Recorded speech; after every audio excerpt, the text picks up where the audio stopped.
வணக்கம். ரொம்ப விரும்பி இந்த கட்சியில வந்து சேர்ந்துக்கிட்டாங்க அப்படிங்கறதுனால 7 எம்பிக்களையும் சேர்த்துக்கிட்டாங்களா மேடம்? இது ஆம் ஆத்மி பார்ட்டிக்குள்ள ராகவ் சத்தாவுக்கு இப்ப வந்து வசீகரன் அவர்கள் என்னுடைய நண்பர் தான். அவர் வந்து இப்ப சொல்றாரு, இவங்கெல்லாம் நான் கழிக்க வேண்டியவர்கள், இவங்கெல்லாம் பார்ட்டியில இல்லாம இருக்கவே கூடாது அப்படின்லாம் இப்படி சொல்றாரு.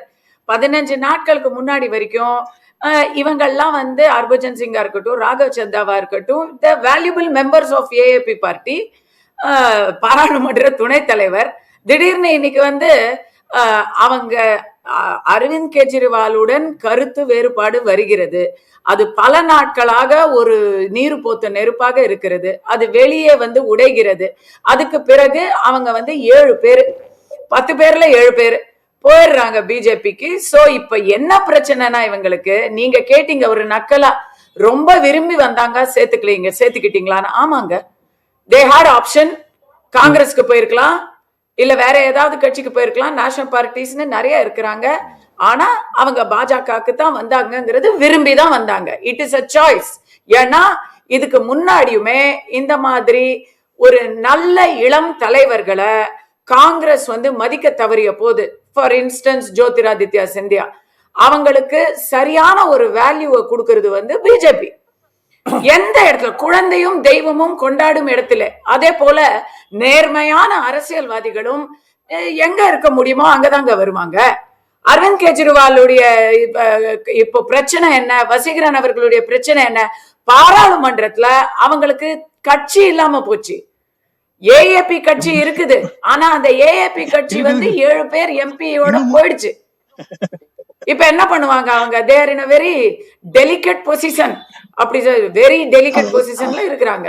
அதனால அவங்க வந்து விதவிதமா அதுக்கு அவங்க என்ன சொல்ல முடியுமோ அதையெல்லாம் தான் சொல்லி அவங்க அதுக்கு முன் கொடுக்கணும்.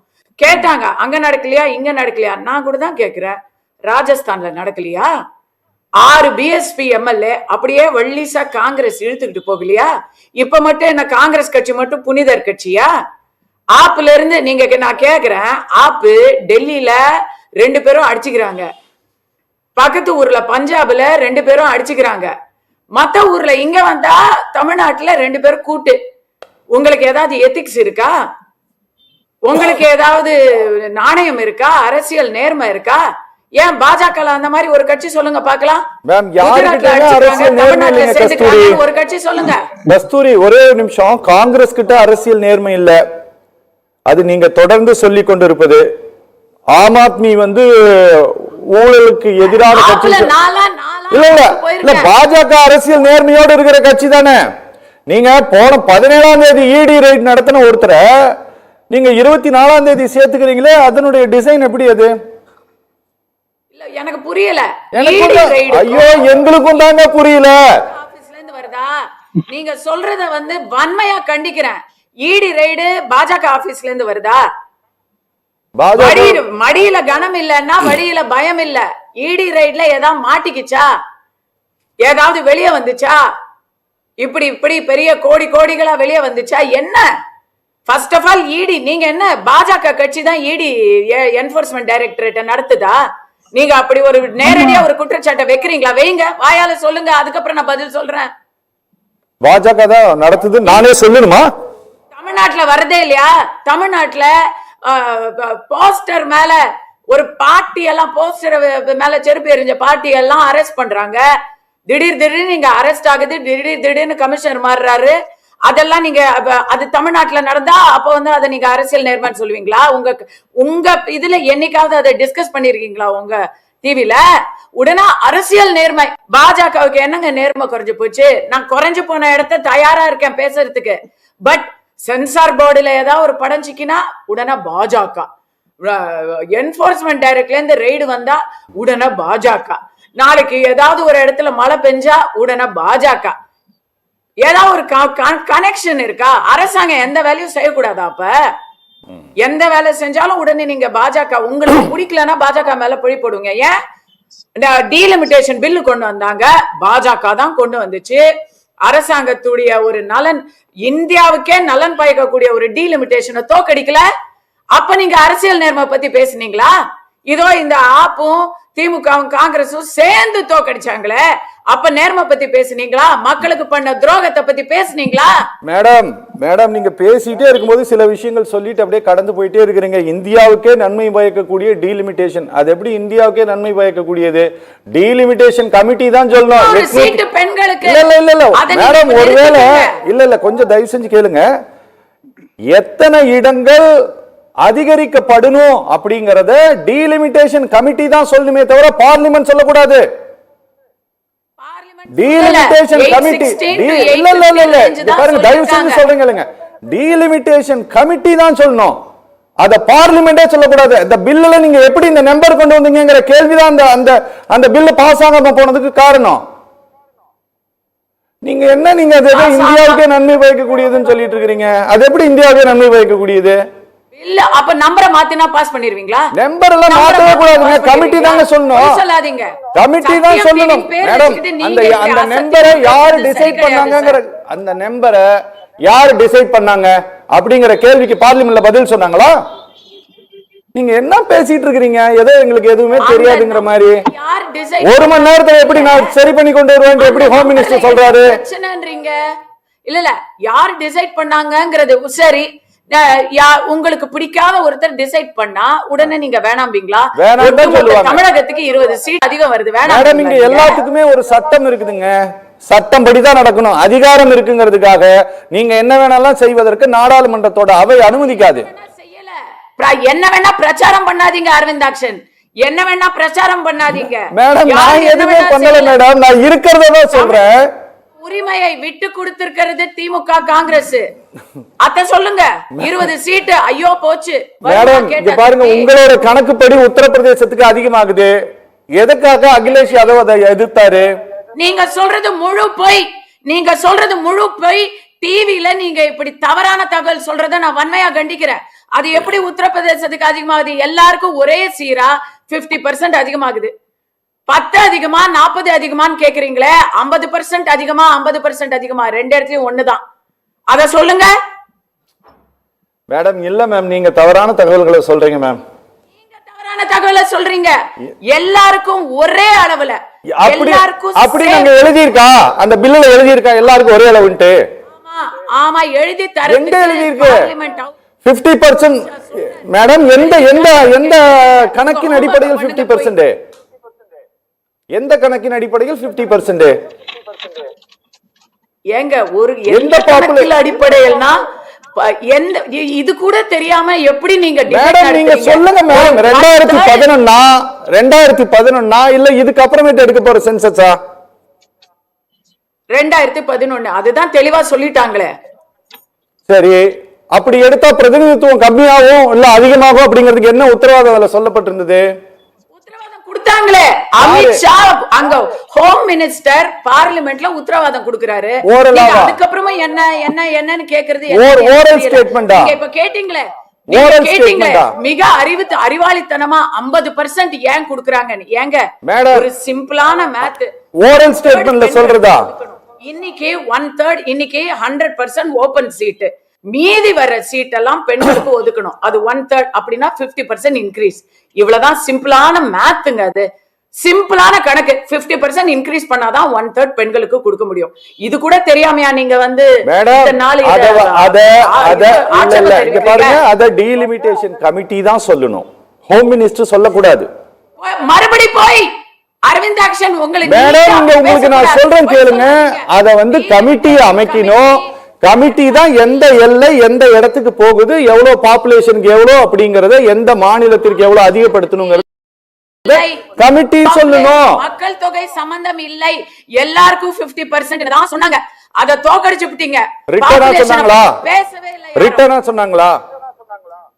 ரிட்டனா குடுக்கிறதுக்கு தயாரா இருந்தார். ஆனா திமுக காங்கிரஸ் போன்றவர்கள் வருதுங்கிற ஒரே காரணத்துக்காக தோக்கடிச்சிட்டீங்க.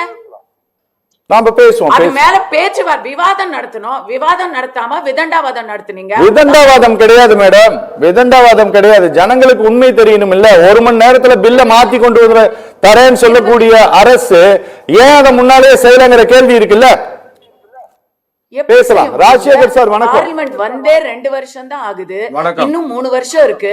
இப்ப முன்னாடியும் செய்ய முடியாது, அடுத்த தேர்தலுக்கு தான் நீங்க ஐயோ மேடம், ஒரு சிறப்பு நாடாளுமன்ற கூட்டத்தை கூட்டிட்டு வந்தே 2 வருஷம் தான் ஆகுது, இன்னும் 3 வருஷம் ஆக முடியாதுன்னா அப்ப பொறுமையா பில்ல கொண்டு வந்திருக்கலாமே.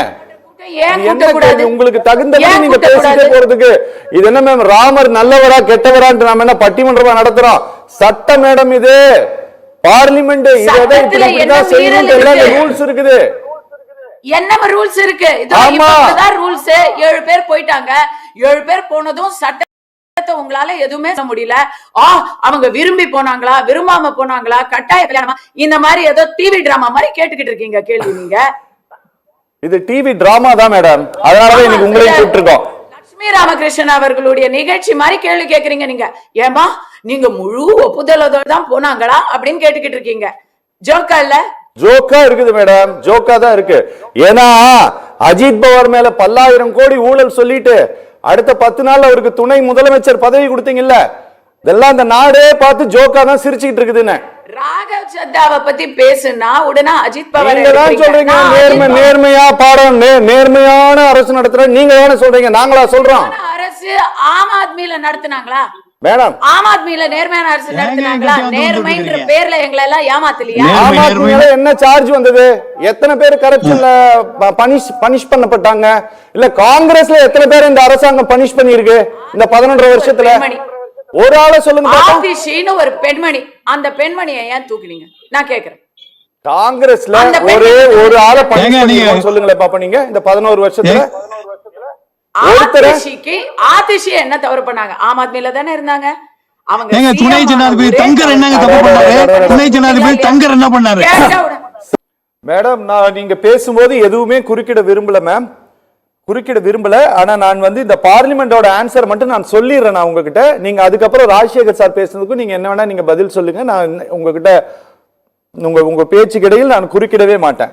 மேடம் இது நான் சொல்லல மேம், இது வந்து பார்லிமெண்ட்ல பினான்ஸ் மினிஸ்ட்ரி கொடுத்திருக்கக்கூடிய பதில். இது 17/3/2026 கேள்வி எண் வந்து அன்ஸ்டார்டு கொஸ்டின் நம்பர் 2779. சரியா?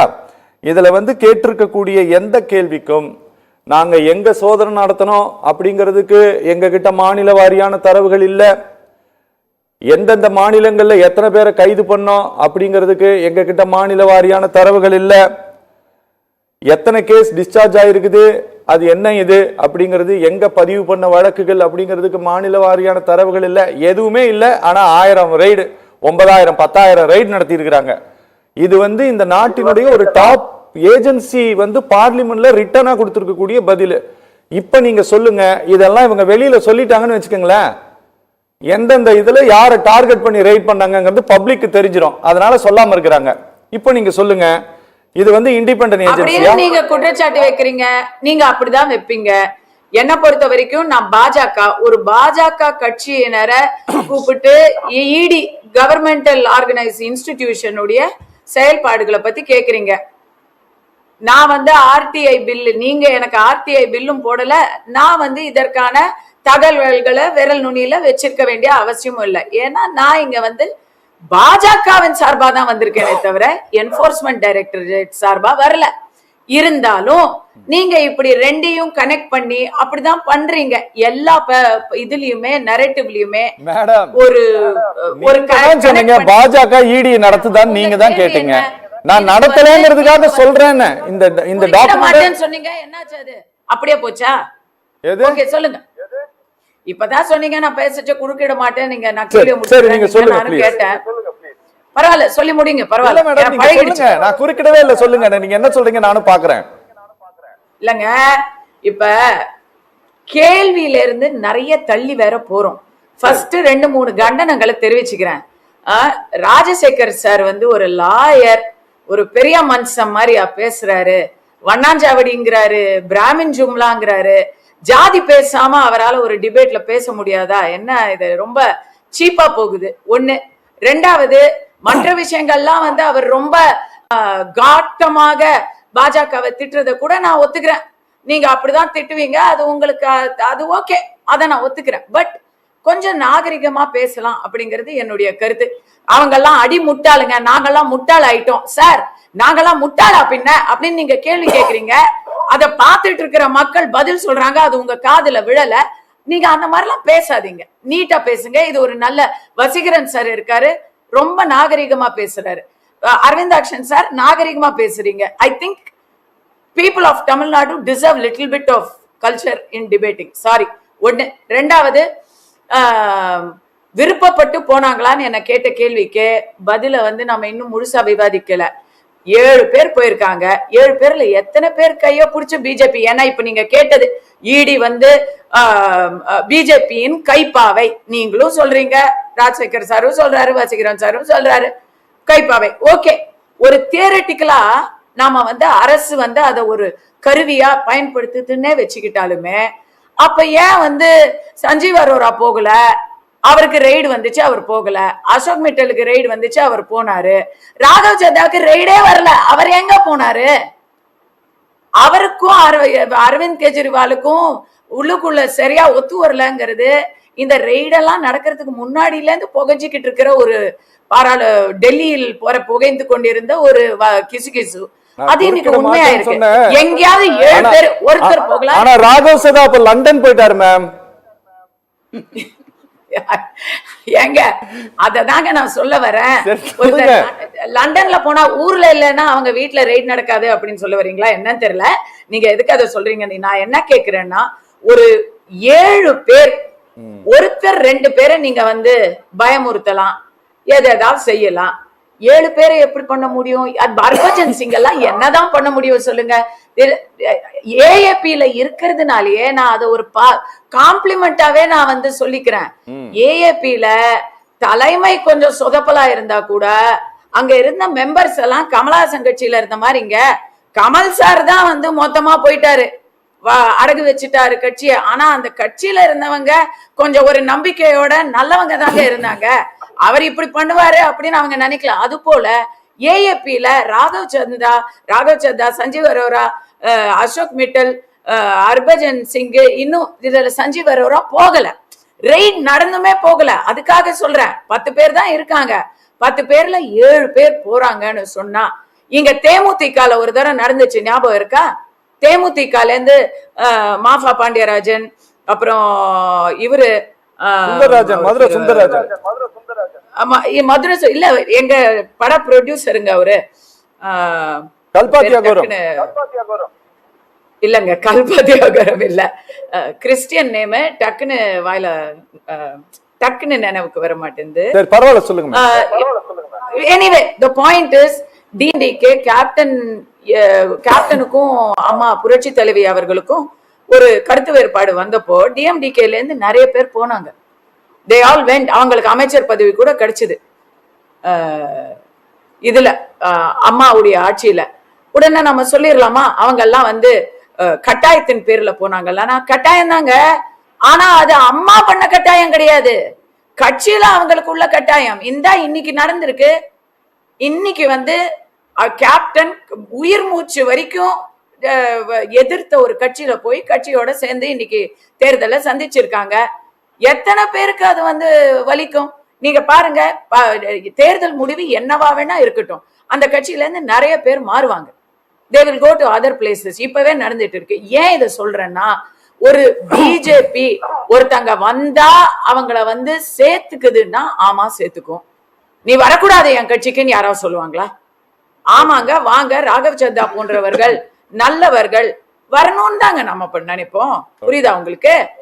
எந்த கட்சியா இருந்தாலும், காங்கிரஸுக்கு போயிருந்தாலோ, திரிணாமுலுக்கு போயிருந்தாலோ, இல்ல ஜனதாவுக்கு போயிருந்தாலோ, எங்க போயிருந்தாலும் தான் அவங்க சேர்த்துக்கிட்டு இருப்பாங்க. யாராவது கூடாதுன்னு சொல்லியிருப்பாங்களா? அதுல ஒரு சதி திட்டம், பாஜகவின் சதி திட்டம். என்ன சதி திட்டம் நான் கேக்குறேன்? டெல்லியில இன்னைக்கு ஆட்சியில இருக்கிறதே பாஜக தான்.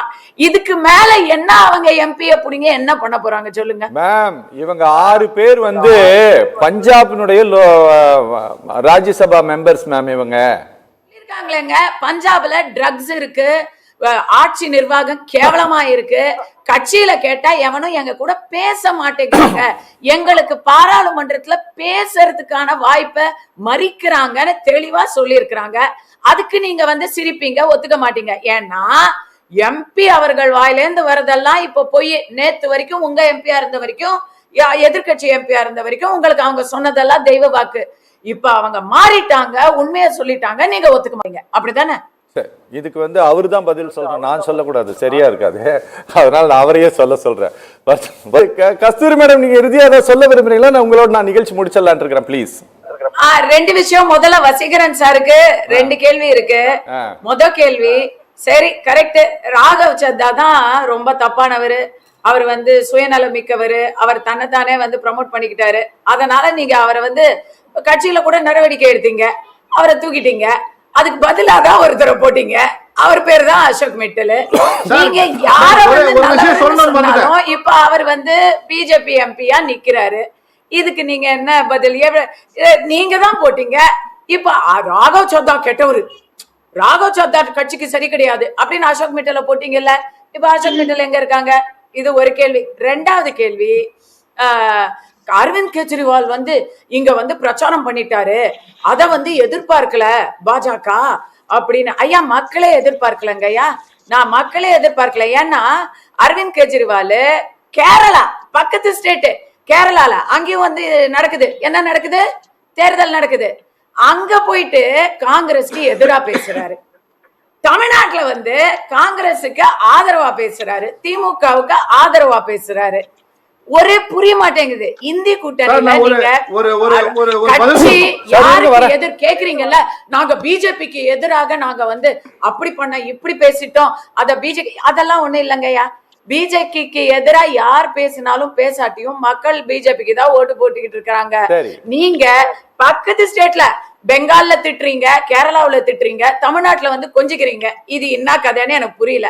2வது, ராஜசேகர் அவர்களுக்கு, ஐயா வாங்க, கடவுளை வியாபாரம் செய்வத தொழிலா வச்சிருக்கிறாங்க. ஐயா, அது உண்மை இல்ல. நீங்க அப்படிலாம் சொல்லி எனக்கு தெரிஞ்சு சனாதனத்தை வேறறுப்போம், நான் ஒரு பெருமை மிகு கிறிஸ்துவன் என்பதில் பெருமைப்படுகிறேன் அப்படின்னு சொல்லி 4 மத ரீதியான கட்சியை கூட்டணியில் வைத்துக் கொண்டிருப்பது திமுக கூட்டணி. அதனால கடவுளை வச்சு வியாபாரம் பண்றது அது இதுன்னெல்லாம் தமிழ்நாட்டுல சொல்லாதீங்க. தமிழ்நாட்டுல அந்த மாதிரி ஒரு பரப்புரைக்கு பிஜேபிக்கே அந்த அயோத்தியாவுக்கு எல்லாம் இங்க ஒரு இது கிடையாது. கனிமொழி மேடம் தான் ஐயோ இங்க இன்னொரு அயோத்தியா ஆயிடும் அப்படின்னு சொன்னது கனிமொழி மேடம். ஆனா நான் இன்னொன்னு கேக்குறேன், அப்படியே வச்சுக்கிட்டா கூட ஒரு பேச்சுக்கு, அது உங்க வாதத்துக்கே நான் கூட கஞ்சா வியாபாரம் பண்ணி, பொய்ய வியாபாரம் பண்ணி, சரக்கு வியாபாரம் பண்ணி, கிட்னி வியாபாரம் பண்ணி இங்க அரசியல் நடத்தல, வாங்க